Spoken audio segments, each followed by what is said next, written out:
Selamat pagi teman-teman, selamat bekerja kembali. Belajar lagi, sharing lagi. Masih dalam bab HGH. Kalau nggak salah ini masuk ke part keempat. Sekarang masuk ke dalam bab insulin. Insulin the abuse itu artinya dipakai yang disalahgunakan sejak era Dorian Yates, Kevin Levron, dan sampai sekarang. Kalau dalam dunia medis, insulin ini untuk mencegah diabetes. Kalau binaragawan pro, insulin digunakan untuk menurunkan gula darah yang nantinya akan berkaitan dengan pemakaian HGH. Karena apabila kita pakai HGH, maka gula dalam darah kita akan naik. Sehingga pankreas kita akan mensekresikan hormon insulin untuk menurunkan gula darah tersebut. Bayangkan kalau kita pakai HGH dosis tinggi, ya tentunya gula dalam darah kita juga akan tinggi. Yang ditakutkan nantinya adalah pankreas kita lama-lama akan melemah. Pankreas kita lama-lama akan lelah, sehingga nantinya akan membuat sensitivitasnya akan berkurang.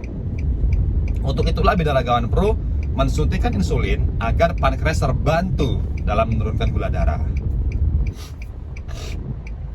Dan juga dengan pemakaian insulin, glukosa dan asam amino yang kita makan itu cepat banget diserap oleh otot kita, oleh tubuh kita, sehingga recovery-nya tubuh kita tuh maksimal banget, cepat banget.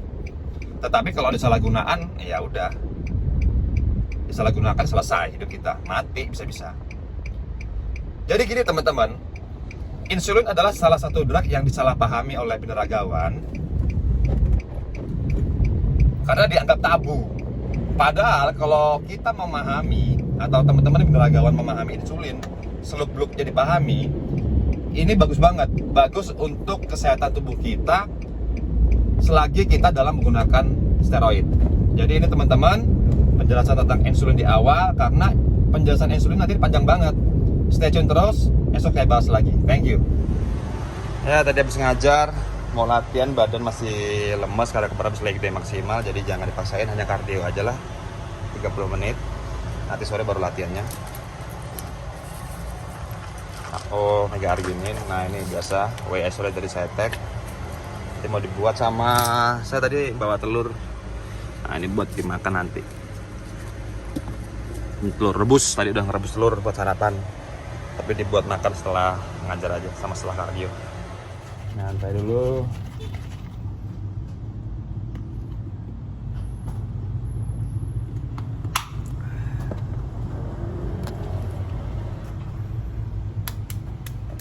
Hati-hati, Ra. Hati-hati.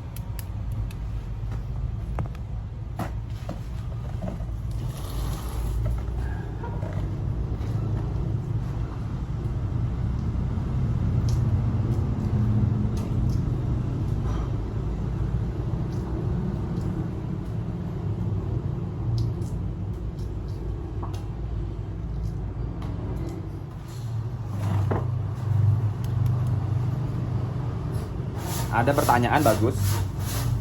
Banyak atlet binaraga yang mulai dari nol, yang dari nggak punya apa-apa, sedangkan biaya suplemen itu mahal. Itu menurut Mas Agung bagaimana? Ini pertanyaan bagus ya. Banyak banget atlet binaraga atau body contest yang sudah menjadi pro, dia berawal dari orang susah, itu banyak. Contohnya saya itu juga berawal dari orang nggak punya. Seperti saya sudah pernah ceritakan ya, keluarga saya bangkrut dan saya mulai dari nol, dan saya merintis karir saya di dunia fitness ini dari nggak punya apa-apa. Ya sama, nggak bisa beli suplemen, nggak bisa beli apapun itu dan lain-lain. Yang saya lakukan tuh apa coba? Yang saya lakukan hanya latihan. Lalu makannya sesuai dengan budget. Ya misalnya bisa beli telur ya makan telur, bisa makan tempe ya makan tempe, makan tahu ya makan tahu. Dan setelah banyak baca sumber, tahu dan tempe juga banyak proteinnya kok, protein nabati juga bagus. Jadi sebenarnya kembali lagi ke diri kita. Kalau kita mau maju, sesusah apapun kita, sesulit apapun diri kita, situasi keadaannya, ya kita harus tetap berusaha. Dan setelah saya memahami hal itu, akhirnya saya punya berpikir. Lalu saya juga membaca buku juga tentang mindset. Saya berpikir gini, ketika kita masih mau menerima tantangan baru, ketika kita masih mau mengambil tantangan baru, maka otomatis mindset kita akan terbuka lebar. Mindset kita akan berkembang. Karena apa ya? Karena kita mau nggak mau juga harus melakukan itu gitu loh. Mau nggak mau kita juga harus bisa. Makanya kita memaksa diri kita gitu.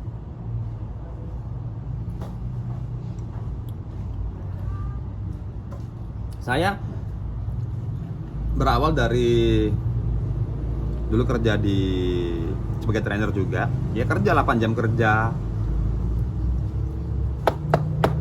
Gaji berawal dari 500.000, PT dari 500.000, gaji UMR Jogja dulu masih 900.000. Sama, saya juga dari nol. Ya itu aja. Dan ingat ya teman-teman, nggak semua orang yang punya fasilitas dia punya modal. Tapi juga nggak semua juga bisa sukses. Dia bisa beli apa aja, suplemen, steroid dan lain-lain. Ada Tiko.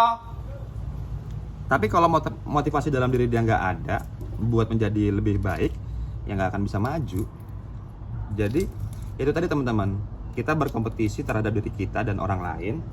Nantinya untuk kehidupan diri kita yang lebih baik, berkompetisi dari konsistensi dan disiplin.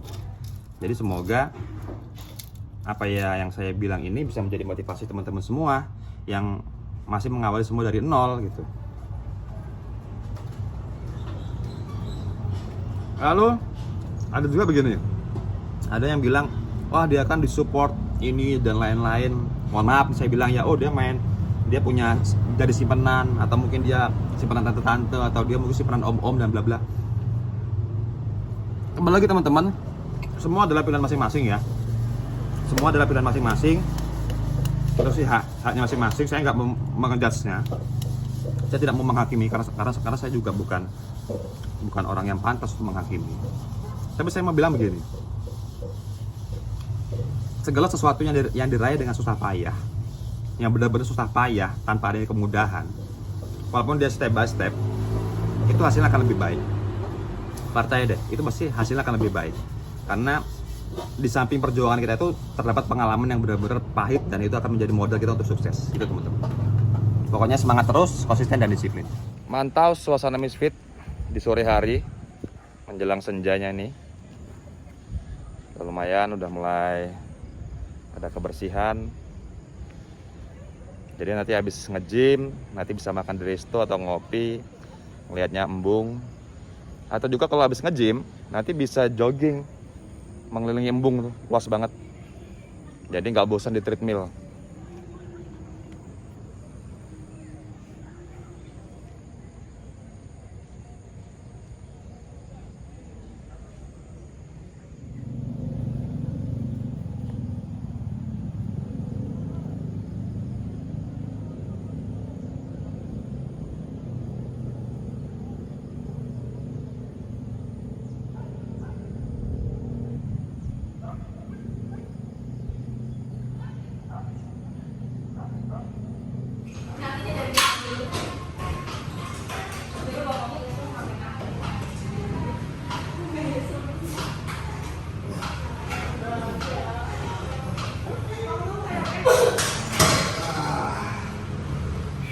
Sore ini benar-benar malas banget, mau angkat beban banyak, jadi cukup aja main dada, main 5 set aja cukup.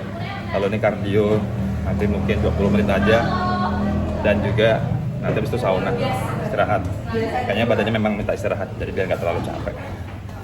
Besok soalnya gas lagi, ngajar lagi.